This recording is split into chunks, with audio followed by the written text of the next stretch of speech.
Bonjour. Alors j'ai planté ma tomate hier, on est dans les Landes, hein, donc on est dans le sud-ouest, on peut essayer précocement. J'ai notamment planté ma tomate précoce là, qui donne tous les ans autour du 15 juin, la première tomate mûre, en plein champ, hein, pas en serre. Hein. Vous voyez, donc je vous le montrerai sur le terrain. Après ça sera la tomate d'été que je vais planter dans 15 jours. Et ça, ce sont les dernières, les tomates Davis. C'est des tomates des olivettes à apport déterminé pour la sauce. Donc vous avez un peu les trois stades. Je fais les semis dans un petit godet comme ça. Ensuite, je les transplante dès qu'elles ont deux vraies feuilles. Là, je ne vais pas tarder à les mettre là-dedans. Et pour les précoces, celles-là, elles ne passeront pas le stade godet parce que je vais les planter dans 15 jours en plein champ, je pense. Hein. Et celles-ci, je les remets dans des pots comme je les ai semées fin janvier, vraiment fin janvier, autour du 30 janvier, quoi, pour pas qu'elles aient faim, quoi. Donc ici, vous voyez qu'il y a eu, ce ne sont pas c'était un accident par ma faute. J'ai désherbé thermiquement pas trop, assez loin pourtant d'elles, et elles ont un peu chauffé. Il y a des feuilles qui ont cramé.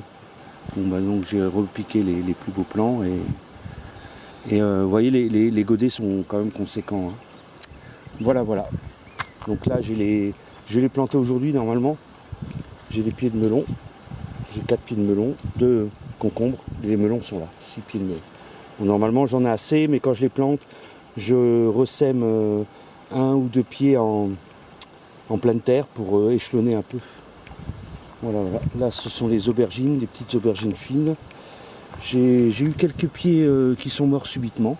Et là, ce sont des poivrons. Bon, les poivrons sont très jolis, pas de problème. Les aubergines, c'est toujours un peu délicat. Et il y a des pieds qui meurent tout de suite directement. Quoi. Je ne sais pas trop pourquoi. Alors, je vais vous montrer les tomates plantées. Là, j'ai une belle consoude, là. Magnifique. Il y a plein d'insectes dedans. En dessous, j'ai de tout, de l'oignon, des petites asperges. Je vais voir de plus près. J'ai de la ciboule, des fleurans, j'essaie les oignons godets.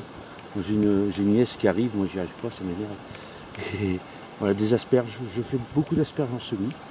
D'ailleurs on voit que ça donne pas mal.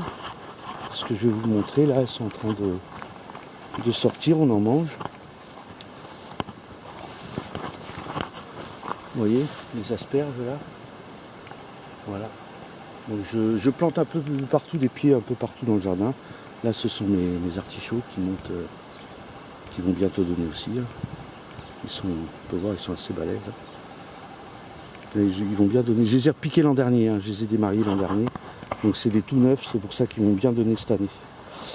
Là, il faut que je traverse le fossé et qu'on aille au potager, à l'autre potager, au vrai potager. Voilà. Bon, c'est un potager pour 2 personnes, voire plus quand on accueille l'été. Voilà.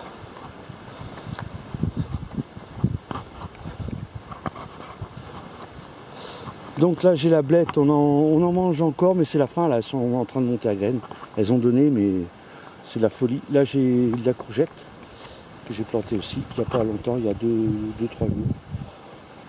Elles sont. Ouais, poussent pas trop là. Enfin, elles sont pas vilaines. On va voir ça. Là j'ai ma pomme de terre sur paillis. Donc elle vient juste de sortir. Tac. Donc elles ont eu du chemin à faire. Hein. Vous voyez, elles sortent à peine là.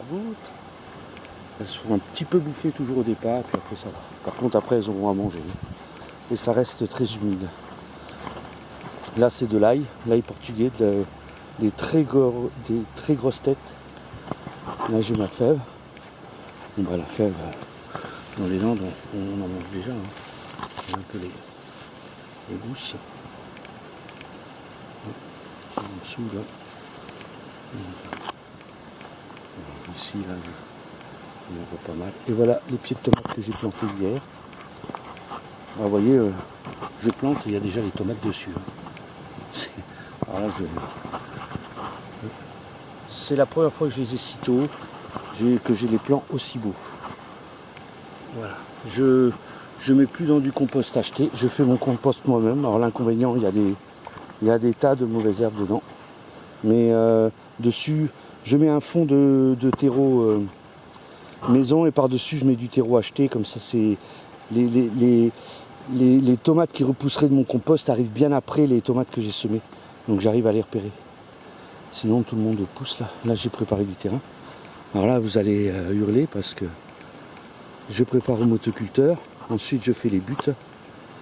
Et par contre ici il faut que la terre se réchauffe. Donc pas de rempaillage avant le début juillet.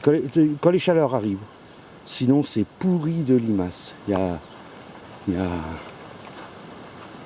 a une quantité de limaces. Là j'ai fait du semis. Pareil, je laisse la terre, ici elle est argilo avec un peu de limon, elle est pas mal. Hein. J'ai amené énormément de matière organique. Tout ce que je broie, je l'emmène. Vous voyez, tout est pendant l'hiver. Je laisse pas trop la terre nue quand même, pour pas qu'il y ait trop de lessivage et tout. Puis comme ça, il y a beaucoup de décomposition. Puis quand je vais enlever ça, ça va être propre. Et donc dans ma terre, je suis obligé au départ de laisser la terre se réchauffer. Hein. Donc surtout pas la couvrir quand on la met en culture pour qu'elle voie le jour, qu'elle se réchauffe et tout. Et là, j'ai du fenouil, très beau fenouil. Et là, c'est un semis raté, c'est pas grave. Hein.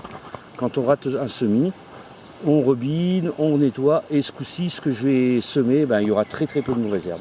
Ça évitera le désherbage. Voilà. Allez, une vie de loin du méchant motoculteur, parce que vraiment le motoculteur c'est très méchant. Mais bon, je pourrais m'en passer et travailler à la main, mais je suis un peu feignasse pour le jardin. Et puis comme je l'ai, je dépense 3 litres d'essence et même pas. C'est un truc super économique. Bon il est vrai que ça fait une semelle de labour quand on passe régulièrement. Et ça faut le casser avec la grelinette, de temps en temps passer la grelinette, donc il n'y a aucun problème. Si on est conscient que c'est pas bon le motoculteur, bon c'est vrai qu'il y a cette histoire de champignons qu'on casse et tout, mais vous auriez vu là j'ai pris des photos, j'avais des champignons partout l'automne dernier. Et même au printemps là, mais beaucoup plus tôt. J'ai eu peur que ça m'attaque toutes mes cultures, j'avais des espèces de, je connais pas, mais des champignons gros comme ça, et qui poussaient partout. Donc champignons et puis je fais des petites surfaces. Quand je retourne au motoculteur, je fais jamais tout. Donc même si j'ai détruit pas mal de trucs là-bas, c'est aussitôt recontaminé par ce qui n'est pas travaillé, qui est à côté. Quoi. Vous voyez, autour, il y a le tour du jardin est très important. Alors c'est sûr que si on fait tout son jardin d'un coup motoculté, c'est comment voulez-vous qu'il se semence, parce que là ça remue quand même la terre, ça la bouge, il y a beaucoup d'air qui rentre dedans, il va y avoir beaucoup de minéralisation, tout ça, donc c'est le moment de planter, semer, tout ça. Et voilà, bon ce coup-ci j'arrête. Hein.